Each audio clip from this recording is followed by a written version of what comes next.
Hello everyone, it is the Scary Pair, and I remember about 2 years ago I uploaded a Football Iceberg where I explored the world of football to find the most interesting facts about the beautiful game. And it turns out that there's a lot more lore in football that was not mentioned in the previous Football Iceberg, so I'm going to make another one. This is part 2 of the Football Iceberg. So if you haven't watched the first Football Iceberg, then I would definitely recommend you watch that one as well after you've watched this one. The rules will still apply as I did with the first iceberg, so it will be the more well-known and popular entries at the top, and then as we go down, the facts are going to get more and more obscure and they're going to get darker. So if we're all happy with that, let's dive straight in to the first entry of the iceberg.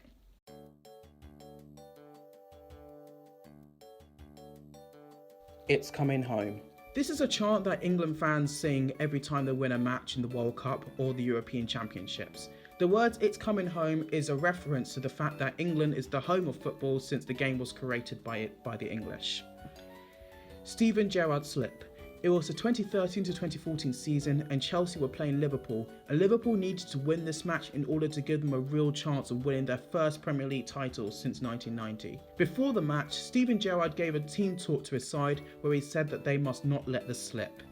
Although during the match, Steven Gerrard ironically slipped over while in possession of the ball, which allowed Demba Ba to get the ball for Chelsea and put it past Mignolet to put Chelsea in the lead. Chelsea ended up winning the match 2-0, which put Manchester City in the driving seat to win the league. And we all know what happened next. Tiki-taka. This is a very famous style of play, made famous by Barcelona when they were managed by Pep Guardiola and the Spanish national team from 2008 to 2012. This style of play involves players making short passes and moving quickly in order to dominate possession in matches.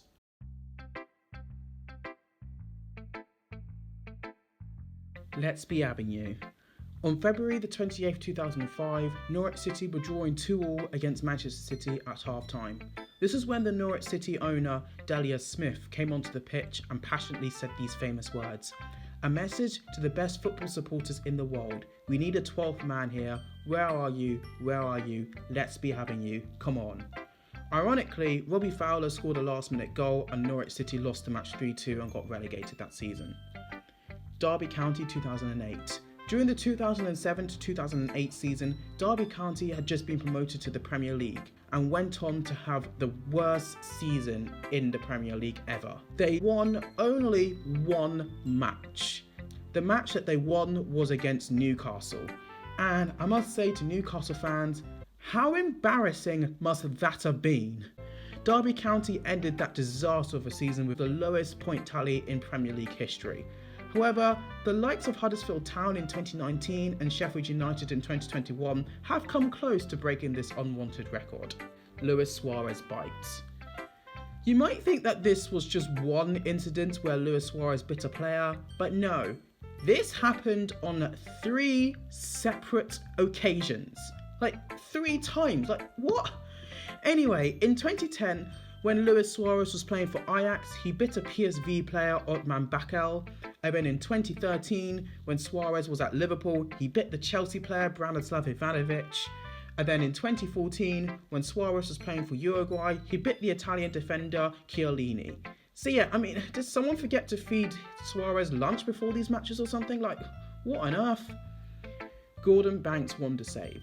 It was the 1970 World Cup and England were playing Brazil in the group stages. During the match, the England goalkeeper Gordon Banks pulled off a fantastic save in order to deny Pelé from scoring a header. This save has been regarded as one of the best saves ever. I would love it if they beat them. On April the 29th, 1996, Man United was in the title race with Newcastle United.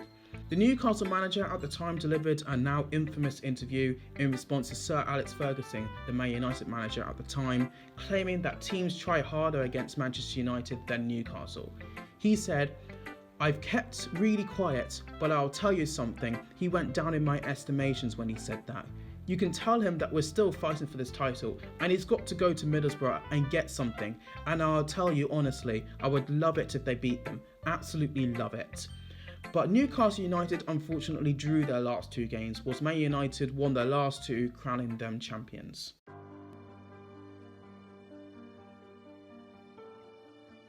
Adebayor celebration. It was 2009 and Emmanuel Adebayor completed his move from Arsenal to Manchester City. Shortly after the transfer, he publicly criticised Arsenal after the way he was treated, and that Arsene Wenger told Adebayor that he didn't have a future at Arsenal anymore. So Arsene Wenger claimed that Adebayor only moved clubs because of the money. So after the transfer in the 2009 to 2010 season, Arsenal played Manchester City and Adebayor scored against his former club, and Arsenal went on to lose the match 4-2. After Adebayor scored, he ran the entire length of the pitch and did a knee slide celebration in front of Arsenal fans. Istanbul 2005. It was the 2005 Champions League final against the underdogs Liverpool and the firm favourites to win the Champions League, AC Milan. At the time, AC Milan was one of, if not the best team in the world. During the first half, AC Milan were leading Liverpool 3-0, and everybody expected AC Milan to ease their way to win the match. But what happened in the second half was a massive surprise. Liverpool somehow managed to score 3 goals in the second half to draw the game 3-3, and Liverpool beat AC Milan on penalties to win their 5th Champions League trophy. Darren Bent beach ball. It was the 2009 to 2010 season, and Liverpool were playing Sunderland. During the match, Liverpool fans threw a beach ball onto the pitch.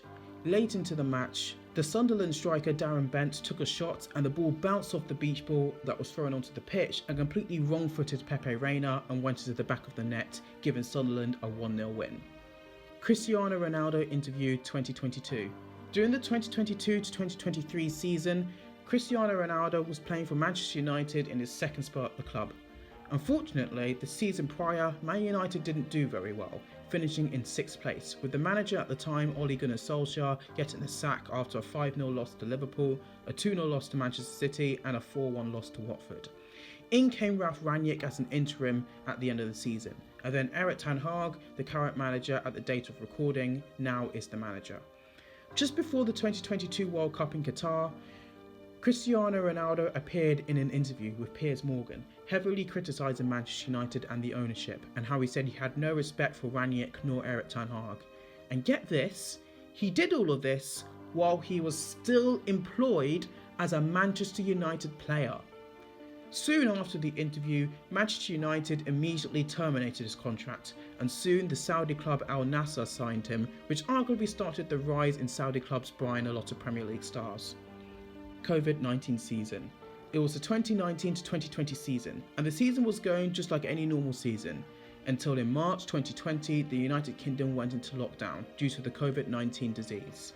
This resulted in public gatherings banned, all citizens required to wear face masks, and people who were in different bubbles to stay within 2 meters apart from each other. This affected football, with the first 3 footballing figures to get COVID-19 being Arsenal manager Mikel Arteta, Chelsea striker Callum Hudson-Odoi, and Nottingham Forest owner Evangelos Marinakis. As a result, all football matches in the English Football League were suspended until the season resumed in June 2020, with all of the remaining matches being played behind closed doors.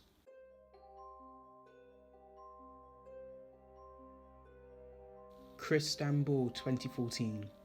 This entry is parodying the Istanbul miracle earlier in the Iceberg.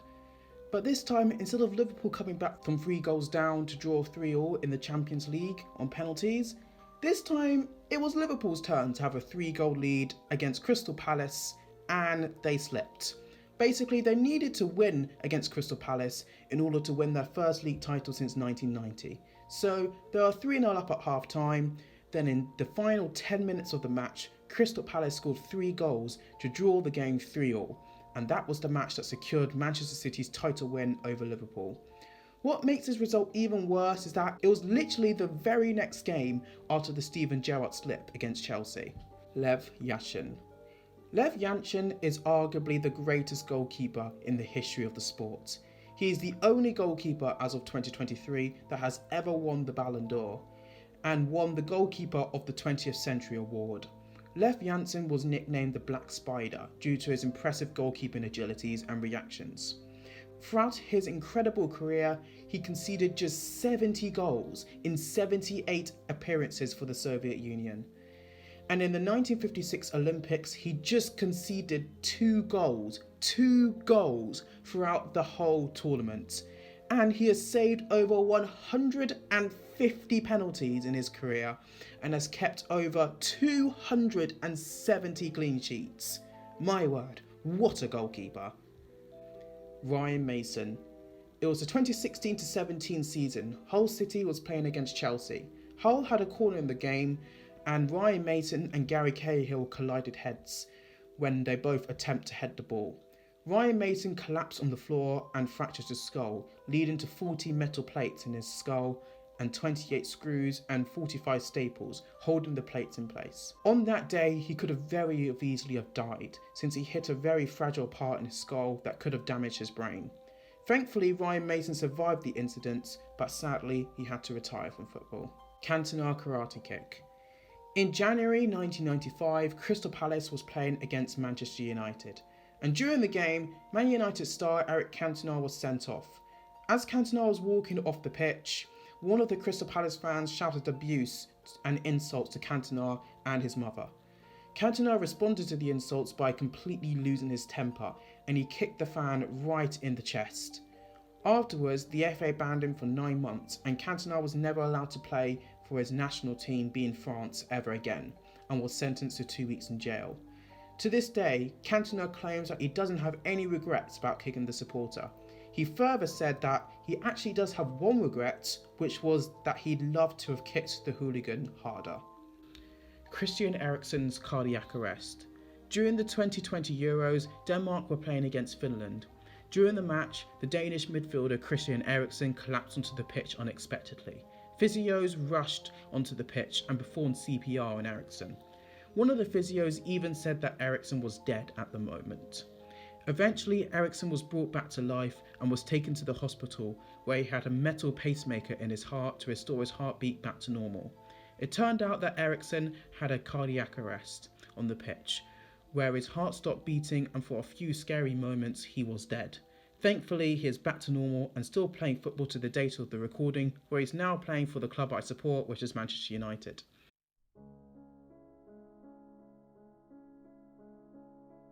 Emiliano Sala. In the 2018-2019 season, Emiliano Sala completed his move from the French team FC Nantes to the Premier League side Cardiff City FC. But unfortunately, on the plane journey from France to Wales, the plane tragically crashed and killed Emiliano Sala. The airplane was and looked very outdated. Before the flight, the pilot and Sala had concerns about the plane's conditions, stating that it looks like the plane was falling to pieces. What made things even worse, that the pilot wasn't even qualified to fly the plane at night.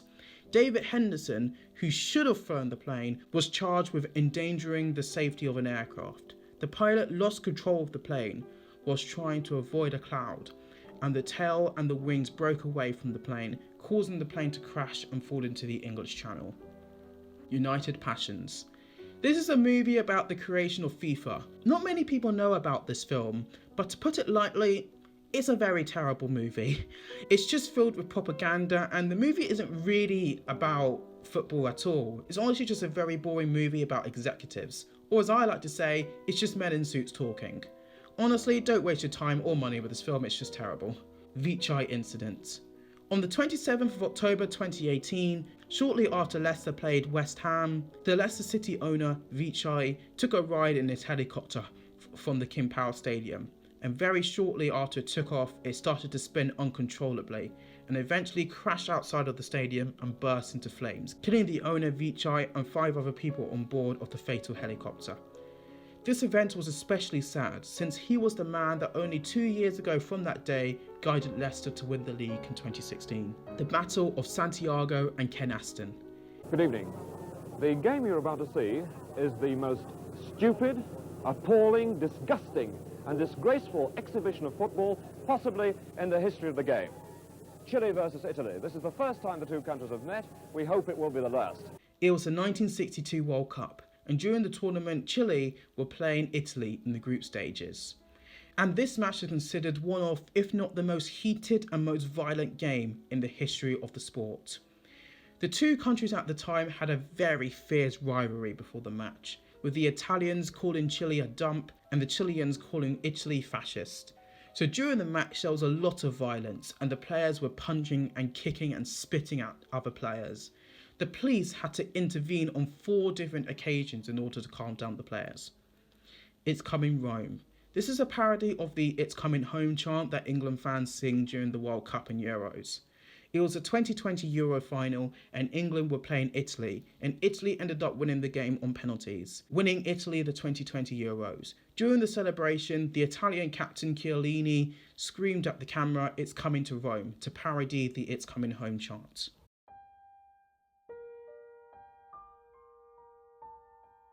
Cameroon Jersey 2002. In the 2002 African Cup of Nations, Cameroon had a kit that looked more like a vest than a football shirt, but FIFA did not allow Cameroon to use that kit since that all football shirts must have sleeves by law. So as a result, Cameroon wore a black sleeved undershirt underneath their shirts to comply with the kit rules. Batterston collision. In the 1982 World Cup semi-final between France and West Germany, the goalkeeper for West Germany, Harold Schumacher, collided with the French defender Patrick Batterston, which ended up knocking Batterston unconscious, as well as having 3 cracked ribs, 2 missing teeth and a damaged vertebrae. But what was so weird was that the referee of the match didn't even call for a foul after the incident, let alone bring out cards for Schumacher. 1934 World Cup fixed. Many people believe that the World Cup was fixed in 1934. This was when fascism was at its height in Europe, and some people believe that the World Cup was fixed in order to promote the fascism regime. The World Cup was held in Italy, which at the time was led by the fascist dictator Benito Mussolini. Italy went on to win the tournament, but not without the help of some very questionable refereeing decisions. It's even believed that Mussolini himself handpicked the referees in the matches in order to give Italy an advantage. 2010 North Korean fans. North Korea qualified for the World Cup in 2010 in South Africa for the second time in the country's history, the first time being the 1966 World Cup. And North Korea had been allocated 1,400 supporters to go to South Africa and support their team. But if anyone is aware of the situation in North Korea under the Kim dynasty, it is illegal to leave the country. So where did all these fans come from? Well, it turns out that these fans were actually Chinese citizens that were pretending to be North Korean fans. They were told to sing the national anthem of North Korea, wear patriotic outfits, and cheer every time North Korea scored a goal. Bellini Trophy Lift. Nowadays, every time a football team wins a trophy, they lift the trophy high into the air. Well, this is actually a trend that started with the Brazilian legend Luiz Bellini. Back then, if your team won a trophy, they'll just give him the trophy and they casually just left the pitch. But Bellini was the first footballer to lift the trophy over his head as a form of his celebration. But apparently the only reason why he did this was so the photographers could see the trophy better when they were taking pictures of Brazil's World Cup win. Little did he know that that would start a trend which now has become the norm in not just football, but in all of sports every time a team wins a trophy.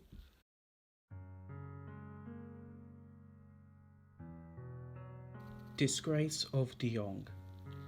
This happened in the 1982 World Cup in the final game of the group stages. The match was between West Germany and Austria. If West Germany beat Austria by 1 or 2 goals, then Algeria, who was also in the same group, would be knocked out, and West Germany and Austria would go through. Any other result would mean that Algeria would progress at the expense of either Austria or West Germany. So when the match played, West Germany scored an early goal to lead Austria by 1-0. This would mean that as it stood, West Germany and Austria would both go through, and Algeria would be knocked out. So what resulted after the opening goal was both West Germany and Austria just passively passing the ball in their own half, and both teams just totally stopped attacking, and the match became a snooze fest. The Algerians watching this match were rightly angry and accused West Germany and Austria of match fixing. and the commentators of the match told the viewers to stop watching the match and sometimes even refused to commentate at some points of the match. The match ended 1-0 to West Germany, and them and Austria progressed to the knockout rounds, whilst Algeria was knocked out of the tournament. As a result of this match, this led to having all of the final group stage matches from the 1986 World Cup onwards to be played at the exact same time. The Calciopoli scandal. In 2006, Juventus was fined and stripped of 2 Serie A titles and was relegated to the Serie B league. AC Milan was deducted 30 points, and Fiorentina and Lazio were banned from European competitions for a season and were forced to play 2 home games behind closed doors.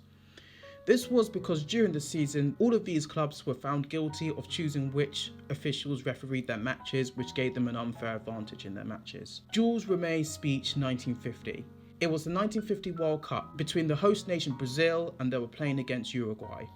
Everyone, and I mean everyone, was so confident, everyone was so convinced that Brazil was going to win this match. The Brazilian newspapers were all declaring Brazil as world champions before the match had even begun. And you think that's bad?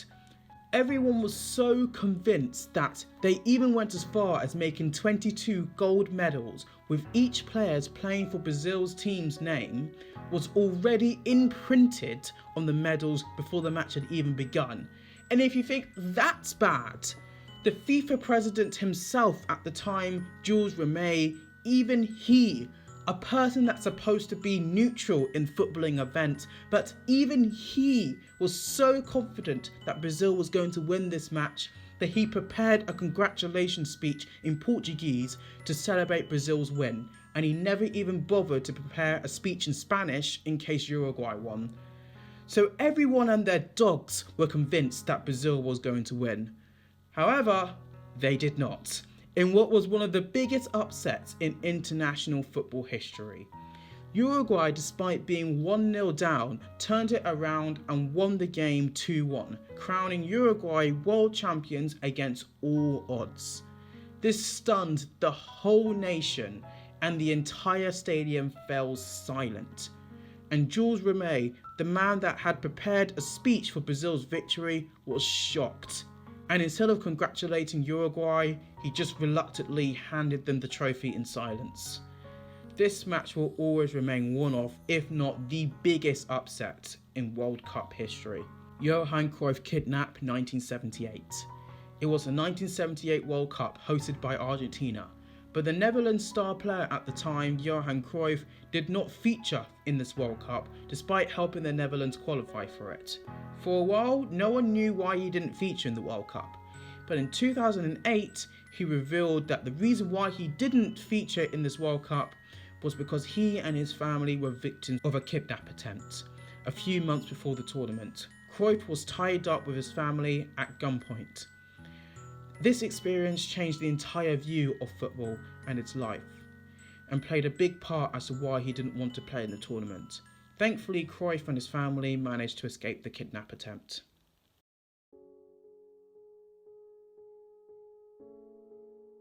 Gate 12. On June 23, 1968, the Argentina team River Plate was playing against their fierce rivals Boca Juniors.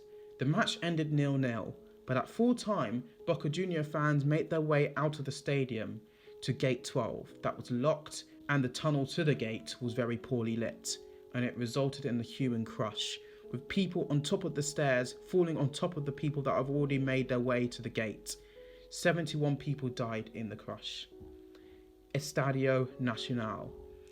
On May the 24th, 1964, there was a match between Peru and Argentina. However, during the match, the referee made a controversial decision against Peru.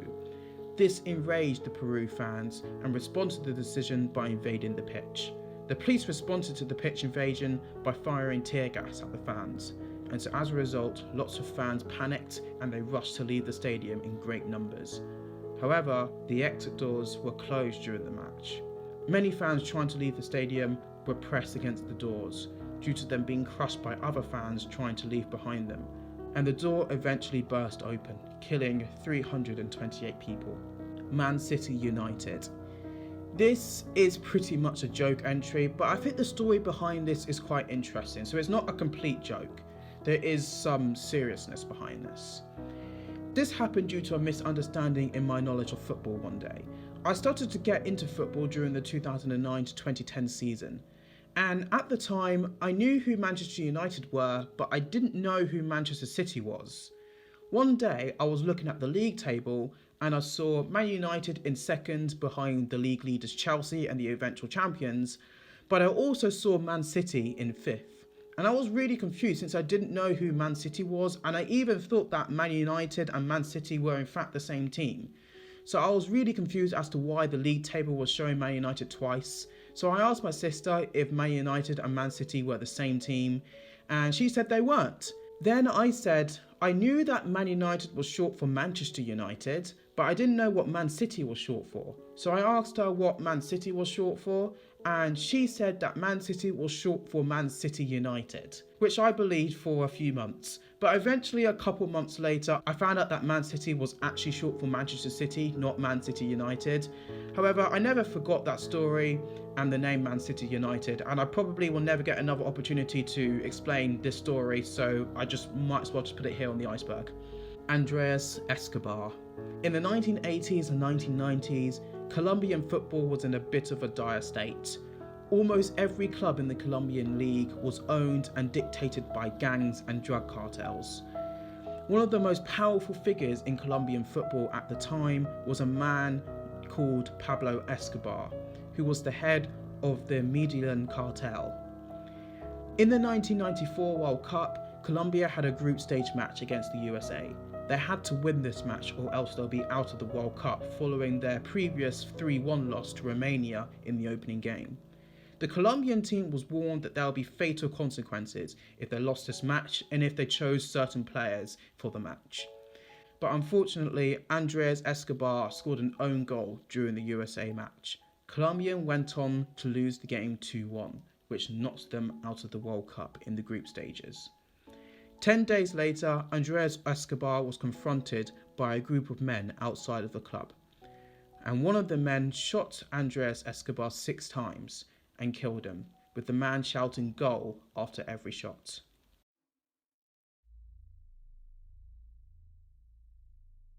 Joe Goetens. He was an American footballer that competed in the 1950 World Cup, even scoring the goal in the USA match against England and beating England 1-0, scoring the only goal of the match. But this story is a lot darker. You see, he wasn't actually born in America. He was born and raised in Haiti, and his family was heavily tied into the politics when Francois Duvalier became president for life in Haiti in 1964. When this happened, Gaetin's family fled Haiti since his brothers were rebel leaders against Duvalier's regime. But Joe stayed in Haiti because he thought that it wouldn't affect him since he just focused on his footballing career and was quite neutral in politics in Haiti at the time. Although he was soon arrested by the Haitian secret police and was executed. El Salvador versus Honduras. We all know that football can be filled with heated rivalries. We have famous rivalries and derbies such as Arsenal versus Tottenham, Liverpool versus Manchester United, Roma versus Lazio, and Galatasaray versus Fenerbahce, to name a few. And we even have lots of international rivalries, such as England versus Germany, Austria versus Hungary, and Brazil versus Argentina, again to name a few. These matches can get heated over time and sometimes may even lead to street fights. But have you ever heard of a rivalry that was so bad and so heated that it led to a full-on war between two countries? Well, in 1969, a playoff match took place in order to qualify for the 1970 World Cup. Tensions between the two countries that were both competing for a place in the 1970 World Cup, being El Salvador and Honduras, even before the match due to unfair treatment of the Salvadorian migrant workers that were living in Honduras. Before the match started between the two clubs in order to qualify for the World Cup, both El Salvador and Honduras had to raise their flags in the stadium. But because El Salvador was hosting this match, instead of raising a Honduras flag, the Salvadorians raised a dirty rag instead. El Salvador won the match 3-2. During the match, both fans from both teams were fighting each other, and Honduras had to return from the match afterwards in a bulletproof bus. 10 days since the match, El Salvador then decided to dissolve all diplomatic ties with Honduras. That means that 12,000 Salvadorians that were illegally working in Honduras was forced to leave Honduras and go back to El Salvador. In response, El Salvador declared war on Honduras.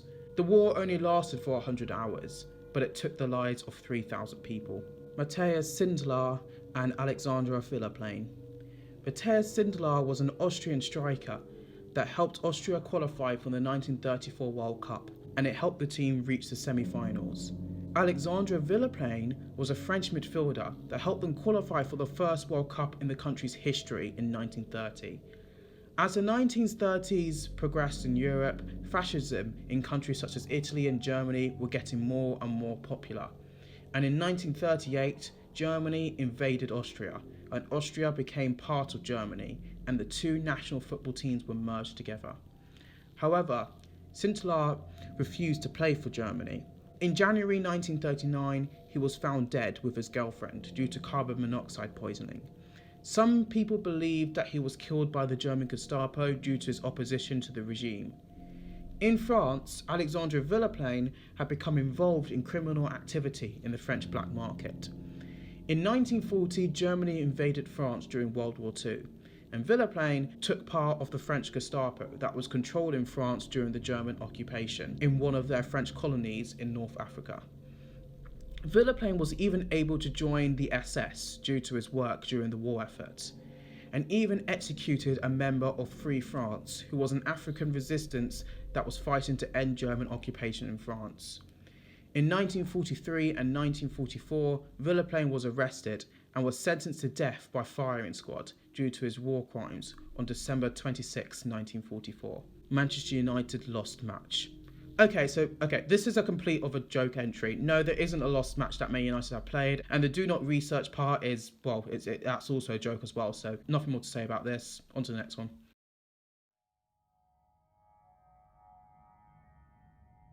The final entry in this iceberg is the death match. Usually when I do these iceberg charts, the last entry on the iceberg is usually a joke entry that isn't true, but sadly, that's not the case for this iceberg. This final entry was a true story, and it is a very dark story. The death match was a name that was given to a match that was played during World War II after Germany's invasion of the Soviet Union in 1942. And Germany wanted to put on a propaganda match during this invasion to show the world how strong Germany is. The match was to be played in Kiev, and a German team was to be playing a Ukrainian team called FC Start. In the first match, FC Start beat the German team 4-1. As soon as the German government knew about this match, they immediately ordered a rematch. So the players of FC Start were banned from training, and the Germans reduced their rations. However, FC Start won the rematch 6-0. Germany was furious and ordered another rematch, and FC Start won the second rematch 5-1. And a third rematch was ordered in which FC Start won 3-2 against the Germans. So Germany yet again ordered another rematch. And this time, Germany put out an unbeaten German team called Flag Elf to play FC Start. This time, the match was played in a stadium that just consisted of German soldiers. And the players from FC Start were warned before the match: lose and your life will be spared, but if you win, you will be executed. But FC Start, knowing this, still won the match 5-3. After the match, a member of the German Gestapo gave them one last chance to lose the match, or else they will certainly die. And during this final death match, FC Start won the match 8-0. After the match, the Gestapo immediately arrested all the players for FC Start, and they were all sent to concentration camps.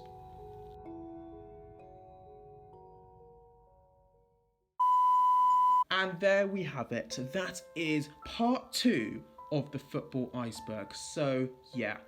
Thank you all for watching, and if you learnt something new today, then be sure to hit the like button and subscribe if you haven't already, and I shall see you all soon for another video. Goodbye.